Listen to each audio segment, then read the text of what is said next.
অটোক্যাডে একটা লাইনকে L/4 L/3 L/5 কিভাবে ডিভাইডেড করবেন সেটা আজকে দেখাবো। সর্বপ্রথম লাইন নেব, লাইনের শর্টকাট এল লিখে এন্টার, ফার্স্ট পয়েন্ট ক্লিক, এদিকে 12 ফিট। কত ফিট? 12 ফিট।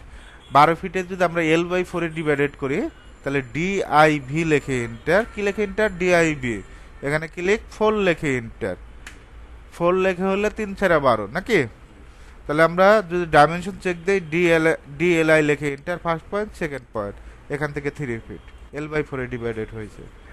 এখন আমরা একটা লাইনকে এখানে ক্লিক করলাম, ক্লিক করার পর এটা আমরা 15 ফিট নিলাম। আমরা যদি L/5 ডিভাইডেড করি তাহলে কি করব? DIV লিখে এন্টার, এখানে ক্লিক, 5 লিখে এন্টার। তারপর ডাইমেনশন চেক দিব, DLI লিখে enter, first point second point, এখান থেকে 3 ফিট। এটা 5 ডিভাইডেড করছে, এটা L/4 আমরা এখন L/3 তে ডিভাইডেড করব। একটা লাইন নিব 18 ফিট। কত ফিট? 18 ফিট। এখন এটা যদি DIV লিখে এন্টার, এখানে ক্লিক, তারপর কিসে? 3 লিখে এন্টার, ডাইমেনশন DLI লিখে enter, first point second point, okay, 3 6 18। ঠিক আছে।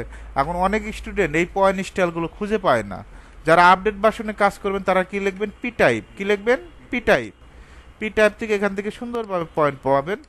এখন অনেকেই আবার কি করে, এই পি টাইপও লিখতে পারে না। তারা কোথায় যাবেন? ফরম্যাটে যাবেন। ফরম্যাট থেকে পয়েন্ট স্টাইল, এখান থেকে এখন সাইজটা আপনি 10 ইঞ্চি করে দিলে বড় হবে। 10 দিবেন, ওকে দিবেন, দেখেন অনেক বড় হয়ে গেছে। তবে এটা স্ট্যান্ডার্ড সাইজ, এটা 5। এখান থেকে আমরা কত করে দিব? 5 করে দিব, ওকে ওকে। এভাবে চাইলে আপনি যে কোনো মেজারমেন্টে ডিভাইডেড করতে পারবেন, L/3 হোক, L/4 হোক,